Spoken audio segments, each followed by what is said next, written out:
Once upon a time, there was a planet named Terra, full of teachers and students.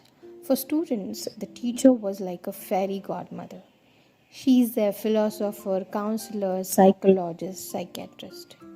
If students were in trouble, they would go to their fairy godmother who would heal their heart and souls with her potion of love, magic, kind heart, and knowledge.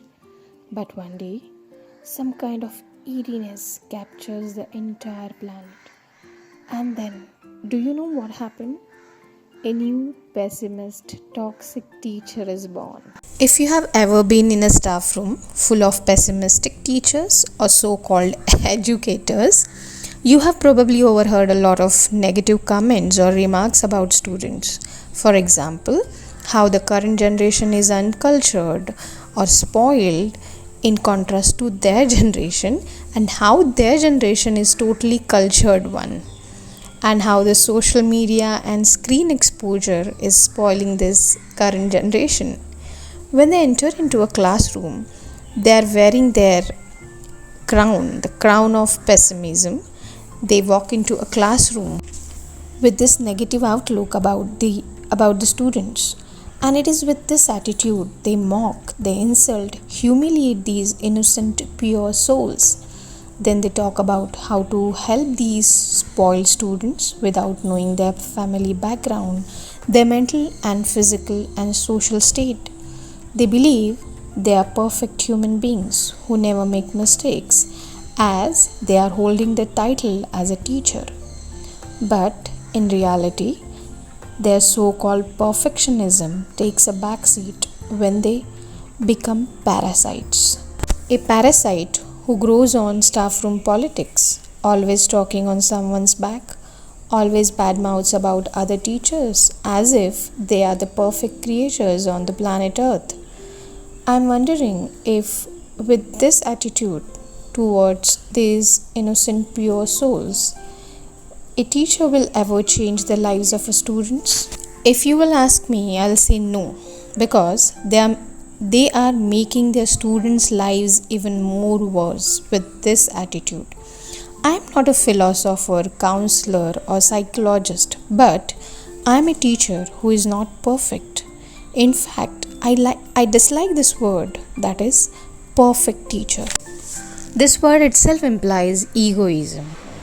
All of this, what I just said, I witnessed during my 10 to 11 years of teaching career, which is why I felt compelled to share it with you. This thing is bothering me since so long. When I set aside my crown of egoism, and then when I entered into a classroom, I definitely feel or think differently about these innocent, pure souls. While teaching, I sense the students are always radiating some kind of pure positive energy. They're actually storehouse of this positive energy, which is infectious. Teaching learning process is from it should be from both the ends. I also learn so much from these students.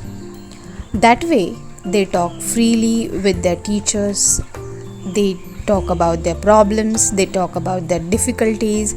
So many students gave me positive energy or positive outlook in my life. And that's why teaching became my passion. While working, I am with these vibrant souls every day who radiates magical energy, and I bathe in this magical energy every day. Then only teaching learning process can become two-way process for teachers also and for students also. Every day I look forward going into my classroom where I meet these pure innocent angels from different planets. They share their laugh, they talk, they open up, and that's how teacher can become their guide, their philosopher, their counselor, psychologist, and a fairy godmother for her students. I don't know whether this audio clip or podcast will going to change the attitude of this pessimistic teachers. What I feel is, if a teacher can bring a change in her attitude towards her students in a positive way, she can definitely transform lives of her students, millions of students, in a positive manner.